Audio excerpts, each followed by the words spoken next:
po tayo. Praise the Lord, praise the Lord, praise the Lord, praise the Lord. Hallelujah, hallelujah. Praise the Lord. Dakila ba ang Diyos, mga kapatid? Amen! Amen. Napakadakila ng ating Diyos ang nararapat lamang siyang sambahin. Amen po ba? Amen! Praise the Lord. Hallelujah. Bible's up. Malakas yata, no? Praise the Lord. Hallelujah. This is my Bible. This is our I am what it says I am. I am what it says I am. I can do what it says I can do. I can do what it says I can do. Today, I will be taught by the Word of God. I will be taught by the Word of God. I boldly confess. I boldly confess. My mind is alert. My mind is alert. My heart is receptive. My heart is receptive. I'm about to receive I am about to receive incorruptible, indestructible, ever living seed of the Word of God. I will never be the same again. I will never be the same again. Never, never, never. Never, never, never. In Jesus' name. In Jesus' name. Amen. Kamayan mo ang iyong katabi at sabihin mo sa kanya, nag-iisip ka ba? Ano ba yun? Ano ba yan? Open your Bible with me before kayo umupo. Buksan mo natin ang ating mga Biblia sa aklat ng Proverbs. Praise the Lord. Proverbs chapter 29 verse 18. Okay.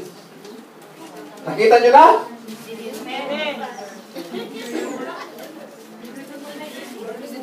No, mali yan. Mali yung verse ko. 29:18 ba? O, ako yung mali ng pagkabuklat ng Biblia. Tama yan po, sir. Okay, tama yan. Where there is no vision, again, where there is no vision, but he that giveth the law. Praise the Lord. For where there is no vision, the people perish. Maraming mga taong nawawala dahil ang vision ay namamatay na. Maraming mga organizations na tinatayo, biglang nawawala. Bakit? Vision. Bakit kayo nagtitipon-tipon? Hindi lang socialization. Bakit ganito ganyan? Ilang taon na nakalipas? Namatay. Bakit? There is no vision. But I want to tell you today that if you have vision, everything will be possible for you when you believe. Now, I want to bring to you the topic that says, Thinking Cradle of Visions and Ideas. Shall we bow our head and let us pray together? Father in heaven, help your servant, O God, to bring your message to your people with whole heart, O God. Let your divine understanding be upon us, and let your knowledge, O God, divine knowledge be upon your servant as I deliver your word today. Help me, O God, na may paabot, Panginoon, sa iyong mga anak, O God, ang ayon sa gusto mo, Panginoon, ang kalooban mo, Panginoon, sa araw na ito. In Jesus' name we pray. Amen. Thinking, cradle of visions and ideal. The word cradle simply means the foundation or tahanan or lugar na kung saan doon siya nananahan. Thinking is where visions and ideals resides. Ideals ay mga bagay, mga kapatid, na ating tinitake as our own, an idea that becomes our own.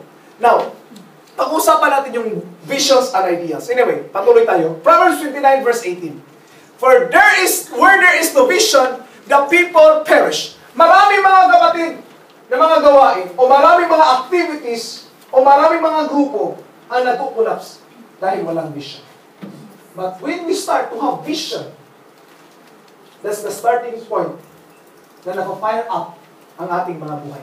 Now, why I am challenging this? Do you have any visions? Visions is forecasting to the future. Do you have any visions towards your family? Second, meron tayo, tama ba? Gusto natin makatawag sa mga anak natin sa lahat. Do you have visions towards your finances? Do you have visions towards your spirituality? Amen. Yung mga bagay na yan, minsan hindi natin napapansin. Dilig ka ako, sorry. This is visions na minsan hindi natin nakikita at hindi natin napapansin na mahalaga pala bilang isang tao. Minsan iniisip na gusto, trabaho lang ng trabaho. Pag-uwi sa Pilipinas, anong nangyari? Unang ipon. Wala tira. Bakit? We doesn't have any visions and forecasting towards the future. The family, finances, and even our spirituality. Pag-uwi sa Pilipinas, backslide. Hindi na naglilingkod. Why? Because you don't have any vision towards the future. If you want to succeed in life, you have to have a vision. Bakit napindot yan? Yan. The dreamers are the saviors of the world. Who are these dreamers? These dreamers are the people who think beyond what the people think. They are the 10% of the population in the world. At ang 90% na natira, sumusunod-sunod lang sa 10% na yan. Tama po ba? Facebook. Tayo ba naisip ng Facebook na yan? Hindi. Sumusunod lang tayo sa Facebook, sa email, sa mga technology. 90% of the people are following this 10% of the world. Dreamers are the savers of the world. Bakit savers? Dati-rati, pag tumawag ka, ang mahal-mahal. Kaya Skype na lang. Tama ba? You're the savers of the world. Dati-rati, telegrama, bawat what? Piso. Okay, daddy, patay. Di ba? Yan na kasi po. Minsan tatay, tay, patay. Tay, patay. Yan yan. Ganun na kasi po. Pero nung nauso ang text, ilang text messages ang lumalabas, million yan, araw-araw. Sa Pilipinas. Ganun po. Dati-rati, gastos. Dati-rati, nung una ko nagka-cellphone, yung 300, isang araw ko lang yun, ubos. Ngayon, oh my goodness, pagdating sa Pilipinas, 15 pesos, buong araw ka ng tinibakan. Ano ba sa kita? Ano nangyari? Dreamers. Anli. Tapos, pag mag-text, bakit di mag-isis? Anli ka, Anli? Ulit-ulit lang. Dreamers are saviors of the world. Joseph, the dreamer, is the savior not only of his family, binalik ko na kayo ng umaga, but also of the world. He doesn't only save his family, but he saved Egypt and the neighboring countries. Yes. Because he is a dreamer. He saw a vision that his brother's sheaves will bow down in his sheaves.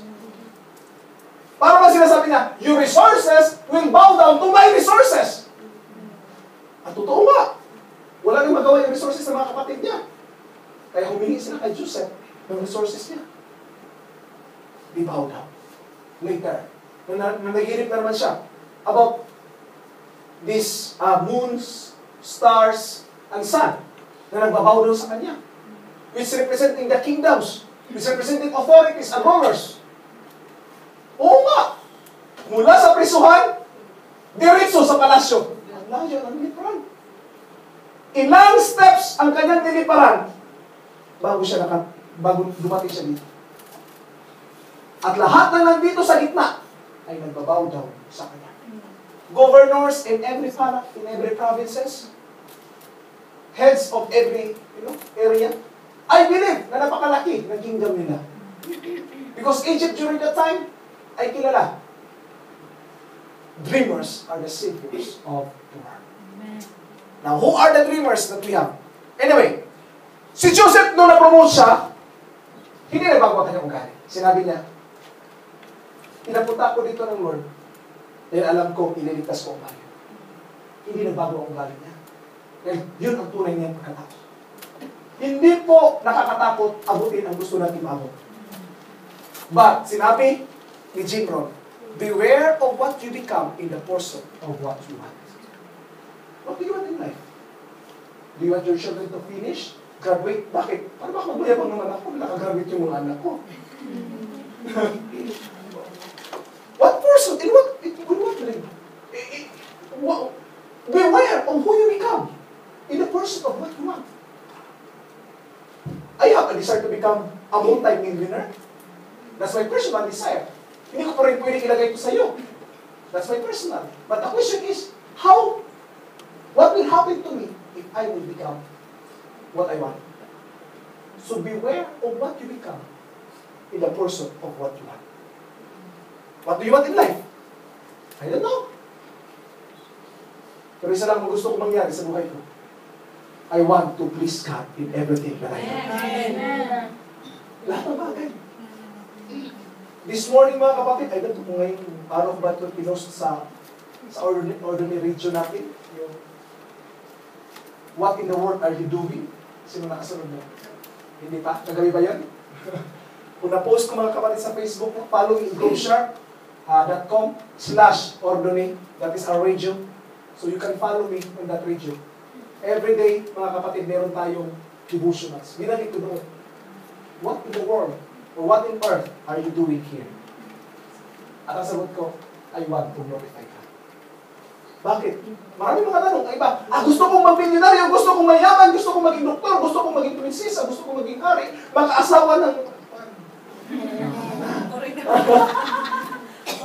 Di ba?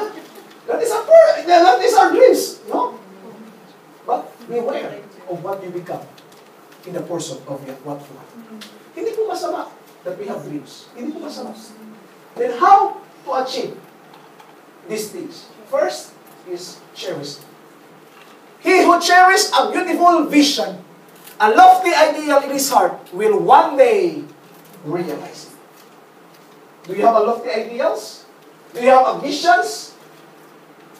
Nag-umpisa lang naman sa pag-iisip Desire. Nung unang naimbento yung ilaw, ang inisip na naman, paano ba magkaroon ng ilaw ang mundo na hindi gagastos ng gas? O, di ba? O, hindi mangangamoy yung ilaw mo, hindi mangingitin sa uso. Meron na naman yung prinsipyo doon Di ba? Paano iilawan yung mga poste doon na hindi na tatakbo yung in-charge, maglalagay pa ng, di ba, magsisindi. Nako yung point, doon na nag-umpisa Now, let's start with this one. Si Uncle Christopher Columbus. He was an Italian explorer, navigator, colonizer, citizen of Republic of Genoa, under the auspices of the Catholic monarchs of Spain. He completed 4 voyages across the Atlantic Ocean during the time na sinasabi nila, mahuhulog ka pag maabot mo ang huli ng mundo. Dulo ng mundo. Sa dulo ng walang hanggan. Kasi nakala nila, straight lang, flat lang ang earth. At sa dulo, mahuhulog ang sasakyan. They don't believe that. But Christopher Columbus dared to risk for this exploration. At hindi lang isang exploration ang ginawa niya. He made 4 voyages across Atlantic Ocean to prove that the idea is wrong. He cherished it. Dahil yun ang nangyari. Dahil meron siyang desire, meron siyang chinicherish niya ito, alam niya mangyayari, then it happens. Nandito ka tayo, alam na natin, bilog pa ang mundo. Bilog ang mundo, hindi pa hinebra. Bilog ang mundo. Bakit mahinebra? Nicolaus Copernicus, yan, was a Renaissance mathematician and astronomer who formulated a model of the universe that placed the sun rather than the earth as its center. All of the people believe that the center of the universe is earth. At kung magsasabi ka, hindi, sun, babatuhin ka, papatayin ka, kasi mali yung ideya mo. Lahat pinaniwalaan. Di po ba? Dati-dati, paniniwala na, pag magtapon ka ng mas mabigat, at saka yung magaan, pagbabasa, mas madaling bumagsak yung mabigat. Hirap pa rin ang tao maniwala na pareho lang silang magbabagsak. Na hindi magmamaterya, depende lang kung anong density, anong flat ba siya o bilog. Pero kung pareho lang sila na bilog, pareho lang ang kanila ko. Pagbagsak niyan, pareho lang ang gravitational force na hihila sa kanila. Pero hindi maniwala ang tao, kahit sabay. Hindi. Totoo pa rin yung mas mabigat, mas mabilis. Si Copernicus sinabi niya, Earth is not the center, not the sun. He declared it during the time na mga tao ay naniwala sa kabilang. It's difficult. Tama po ba? Sasabihin mo, alam ko, ang anak ko, titinok rin yan. Maniwala ka. Marami na pangyayari ganito ganyan. I will tell you, kung problema mo anak mo, titinok yan. Dahil nandyan ka na nanalangin. You cherish it. Yung asawa mo, hindi naman magbae yan. Maniwala ka. Manalalaki siguro, hindi. Start to live a life believing on what God can do. Believe in what God can do. Minsan kasi natatali tayo dun sa kaisipan, imposible. Bakit?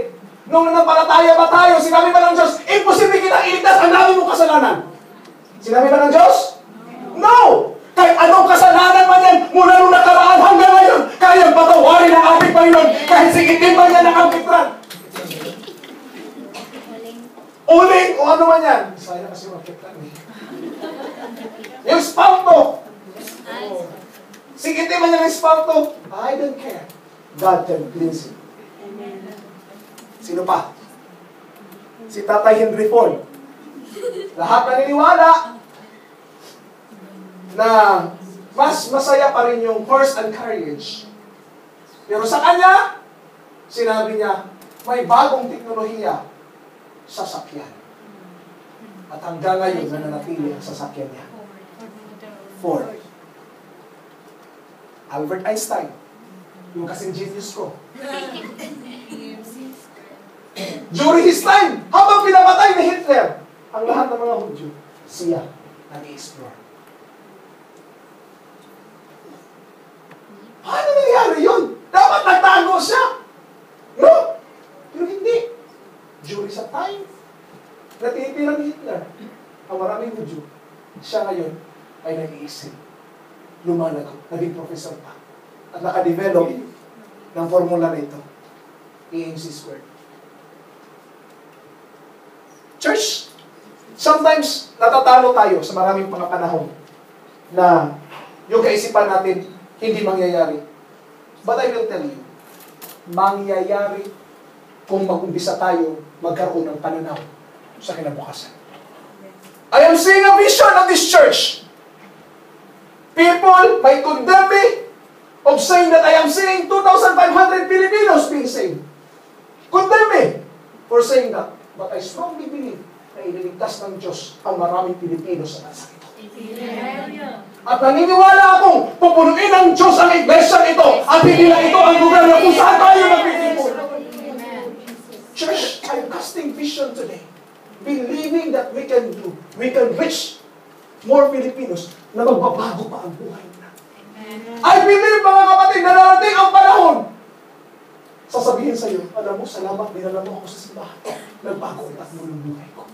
Hindi lang ako ang gagamitin ng Diyos. Ikaw, tayong lahat gagamitin ng Panginoon upang abutin ang maraming kaluluwang ito. I'm casting a vision to you.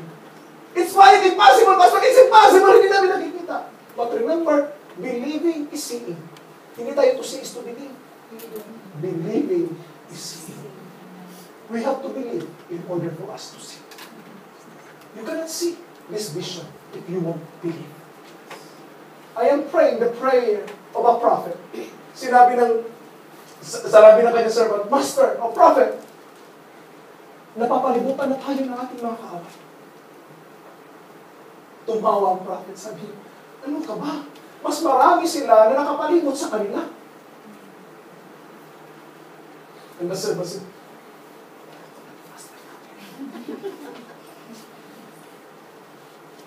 did you know what the prophet said? Raise his hand and pray, Lord, open his eyes na he will see. Nung binuksan ng Panginoon ang mata ng servant, nakita niya a host of armies na kasaramang mga kapatid sa kanilang mga kaaway. What I am trying to say, I am praying that the Lord will open our eyes to see the vision of more souls being baptized in the name of Jesus. More souls being changed in the name of Jesus Christ. At sama-sama tayo maharap sa Diyos at sasabihin sa atin, good job, my son. Well done. Come. Enter into the presence. I'm so happy that I will come. Sasabihin sa iyo, Hilid, salamat na din lang ako sa church. I'm here. Kasama tayo dito sa langit. Because you saved, you helped me. You show me the way. I'm casting visions for you, church.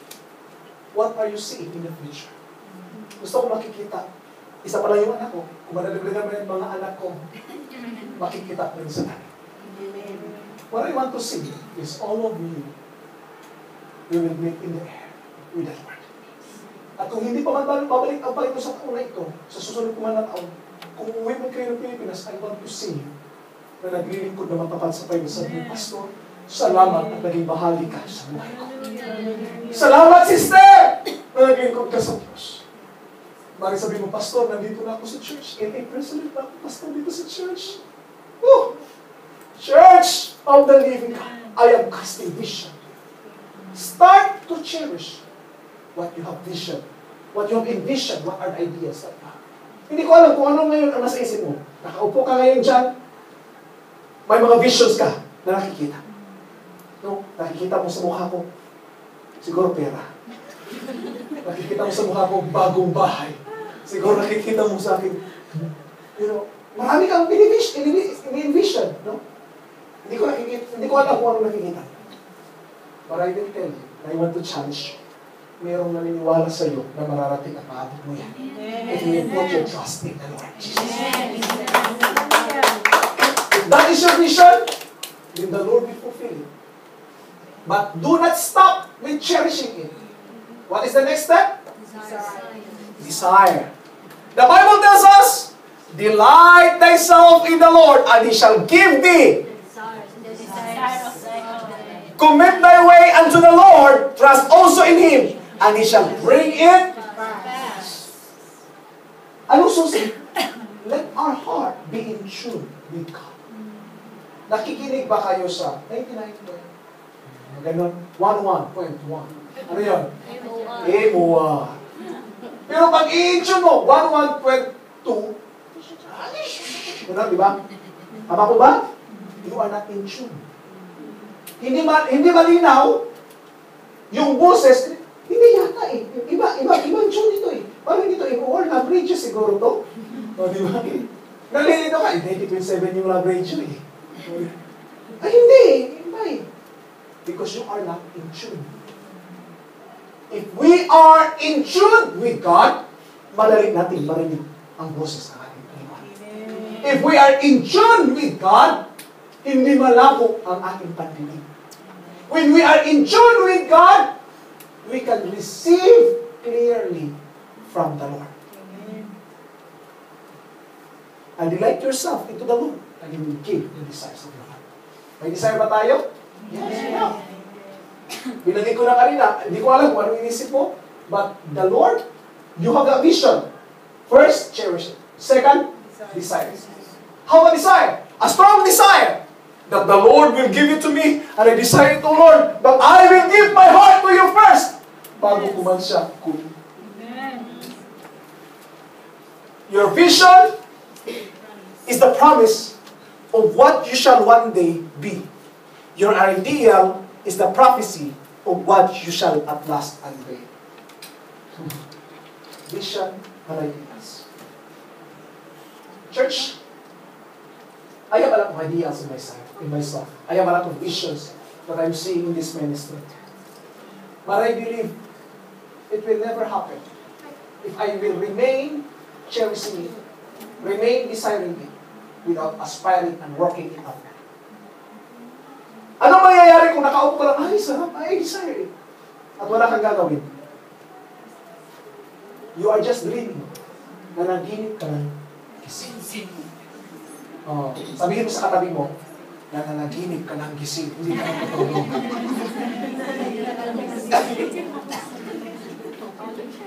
Huwag kang managinip ng gising! Work it out! Dreams are seedlings of realities. It's just a starting point. Diligan mo yan ng pananalangin. Diligan mo yan ng luha ng pag-aayuno. Church, we have a lot of dreams. We have a lot of visions. We have a lot of ideas. But we have to understand na hindi siya mananatiling simple.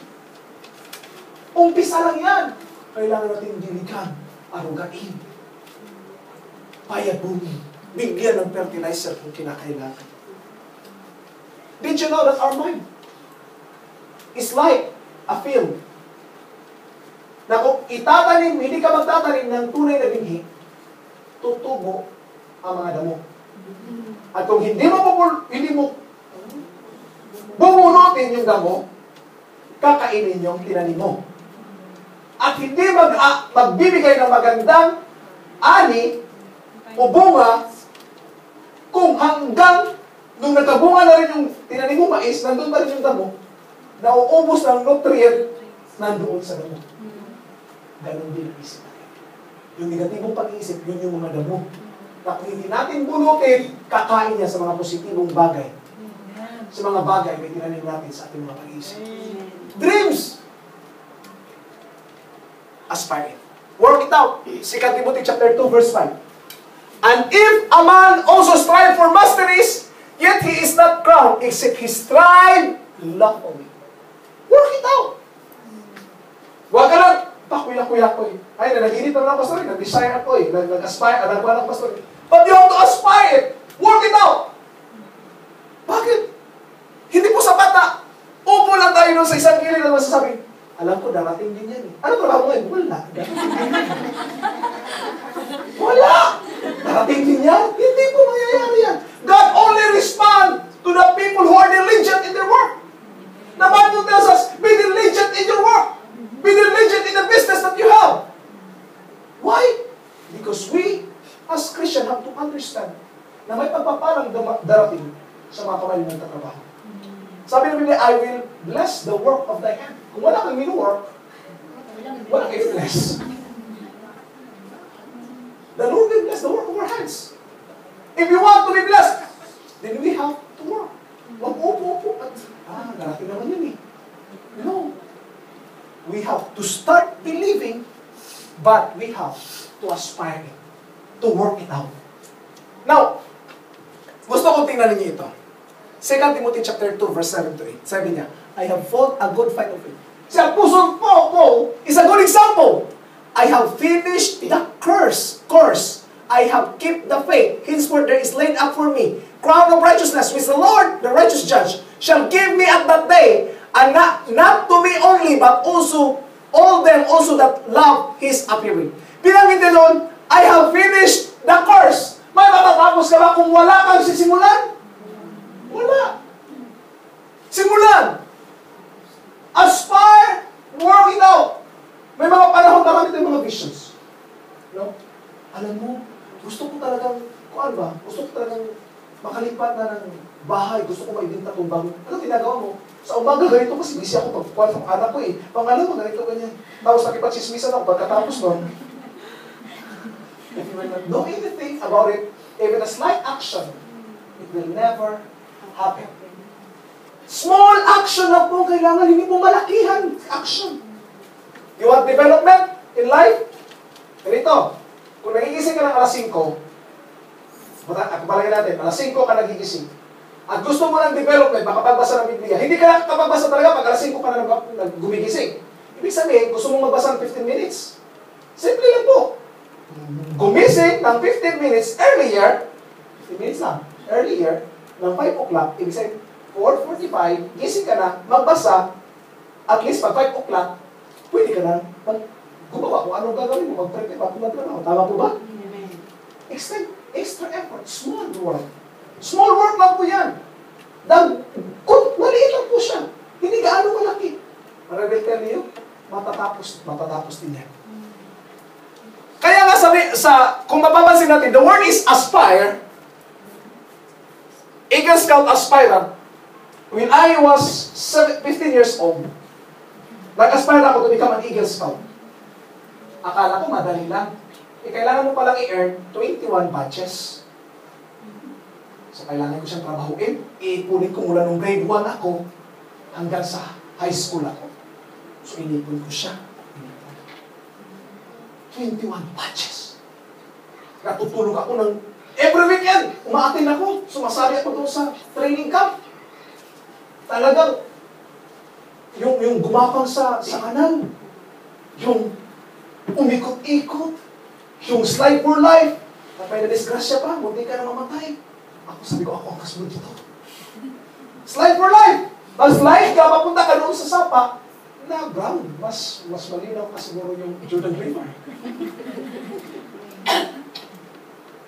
Firefighting! Hahawa ka doon sa ano yan? Yung hose na napakalaki, na pag tumilag, gagawin ka. Hindi pwedeng ikaw lang mag-isa. Oh my goodness. Nagsunog pa talaga kami ng bahay ko po. Para lang may papatay. Kasi kung walang apoy, walang papatay ng apoy. So nagsunog kami ng apoy. Anak ba ng bahay ko? I earned the highest scout rank at the age of 16 years old. Yung tinatawag nila sa Boy Scout of the Philippines na the Eagle Scout awardee. But I was called an aspirant before I earned the Eagle Scout. Bakit mo sinasabing aspirant, Pastor? I am aspiring to it. Pero hindi ko rin makuha ko pag nakaupo lang.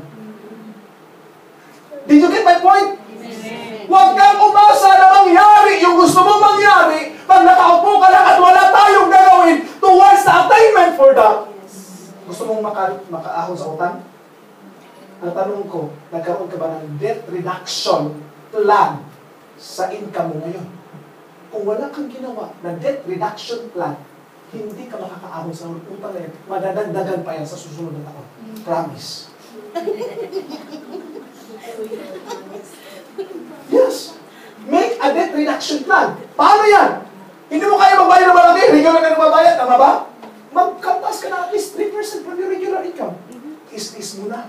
Huwag mo na magdudul sa araw, umaga. Is-is mo na ng kape na. O di kaya na lang muna.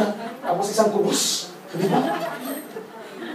Decrease 3%. O di kaya 5%. Set aside. Discipline for that. If we don't have any plan towards our aspiration, we can never attain the one that we have decided. Lord, gusto ko maging spiritual! Kasi hindi ka naman nagbabasa ng Biblia. You decide to become spiritual, you never read your Bible. Parang umibig ka na yata yung toro ka. Kaanan natin. To desire is to obtain, but to aspire is to achieve. If you want to desire a thing, then you can obtain it. But you have to aspire in order for you to achieve. Not just obtain, but achieve. You have to make yourself to become deserving. Pastor, we are not deserving. Yes, we are not. Of course, we are only saved by the grace of God. What I mean deserving is this. Gusto mo ng 3 scoop na ice cream, hindi ka naman deserving sa 1 scoop. Get my point? Yes. Lord, bigyan mo na ako ng 3 scoop. Yung 1 scoop na hindi na matapon pa. Do not desire for more if you are not deserving for that. Pastor, ang hirap naman pala, Pastor. Akala ko mag-grade lang ng Kristiyano. Hindi ba na? What I'm trying is, no, hindi po mahirap dahil may katulong tayo. Meron tayong Diyos na pinaglilingkuran. Ang ganito po, ang ibahan. When we work, we work. But when we work and we pray, God works. Hallelujah! Amen? Kung tayo ang nagtatrabaho, ang nakukuha natin, equivalent lang din sa trabaho, kaya natin ibigay. But if we are praying, the Lord bless what we want greater than we receive. Ang inalagdag pa ng ating Panginoon, siksik, biging, umaabaw na magpapala, ibubuhos ng Panginoon. This is what the Lord's promise to us. Last point, mga kapatid. Your circumstances may be incongenial, but they shall not long remain so if you perceive an ideal and strive to reach it. What is incongenial? Maybe hindi masaya, hindi kaaya-aya, hindi nag-fit in doon sa gusto mo. But it will not remain so if you perceive an ideal and strive to reach it. My challenge for you today is so simple. If you want to get closer to the Lord, because that's our number 1 aim, desire for more of God. If your desire is towards financial freedom, start to save. If your desire is toward your family development, try to extend some time to talk to them. Whatever your desire is, extend extra effort for that. Pastor, gusto ko talaga maglingkod sa Diyos, Pastor. Buong puso. Gusto ko ibigay sa kanya. It's time to shed tears in your eyes. Shall we stand together? Thank you, Jesus. Thank you, Jesus. Thank you, Jesus. In all human affairs, there are efforts and there are results. And the strength of effort is the mission of the result. Chance is not. I want to challenge you this morning or this afternoon. What effort do you exert towards your spiritual development? As your pastor, I'm concerned with your spiritual aspect. But I'm concerned also of other aspects in your life. In your finances, in your family life, in your relationships. Sinabi ko na kaninang umaga, kung meron kang kakilalang tao na sobrang dami ng pera at wala na siyang iba, yun lang talaga, siya ang pinakamahirap na tao sa mundo. But you are so blessed. Kasi may sweldo ka, may mga ba? May pamilya ka, may anak ka, may mga kapatid ka. You are so blessed. Beyond the thinking of man, we are so blessed. Ang pag-iisip nila, pag naglingkod ako sa Diyos, ano ba makukuha ko? Shush! Ano makukuha mo? Siya ang lahat-lahat sa atin. Ang tanong doon, kung hindi ka maglilingkod, anong mawawala sa'yo? Marami. But I have to serve the Lord. I have to extend extra effort. Kung kailangan ko pa magtrabaho, or mag-extend ng oras para mag-aral. If I have to wake up 5 o'clock in the morning para lang magbasa ng Biblia, just to serve you well, I have to do it. If I have to read my Bible for my nourishment, my spiritual nourishment, I have to do it. Because I'm concerned with my relationship with God. And I'm also concerned with your relationship with God. That's why there are times that I'm thinking, Lord, what will I do to extend my service to your people? At nilina ko mga kapatid sa group siya, which is the radio streaming. Napag-usapan dito last year, during San Juan Planet, sabi ko, I will start a radio streaming. Hanap ako ng hanap. Hindi ako nakakita for almost a year kasi tumigil ako. But when I start to search, I found this place. Krubshark, sabi ko, this is my platform. I can teach to the people 24 hours a day. To those who are willing, they can learn from the Word of God. And I said to myself, Lord, give me more visions. The Lord said, are you capable of handling the visions? And I said, Lord, then help me grow. Nagbago yung prayer ko eh. Help me grow. When the Lord said, when I said, help me grow, simple lang ang nangyari. God gave me an idea to open a website, to open a new account in Facebook, to open a new account in Yahoo Mail. For what? To send an email to every members once a month. Padalhan kayo ng sulat, buwan-buwan. Kung nakatanggap kayo ng sulat ko, love letter yun. I told you what is happening in the church for a month. Ang ibang hindi ko mahagilap sa email, doon sa Facebook ko hinahabol. Bakit po? I want to serve you. I want to extend an extra effort so that I will grow also as a pastor and you will grow as individual saints of the Lord. Now my question to you, what effort can you extend towards your development? Okay lang ba nakatayo ka dyan at hindi ka papasok dito pray? If you think that it's enough, then go ahead.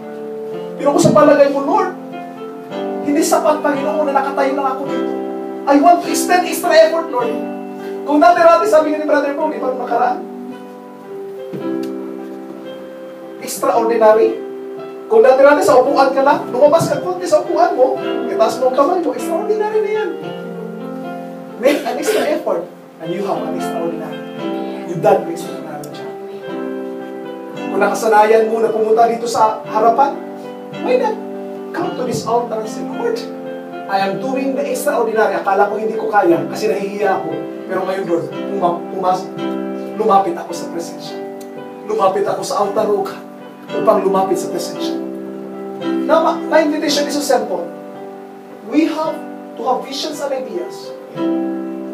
Pero kailangan natin diligan ng ating mga panalangin, ng ating relationship sa Panginoon. Ulitin ko ang verse na nasasabi, delight yourself into the Lord and He will give you the desires of your heart. Anong panalangin mo sa buhay? Ang Pang-anak mo, pamilya mo, pinansyal natin, pangailangan na naman. Kagalingan, nandito yan sa paanan ng ating Panginoon. Let's open this altar for you.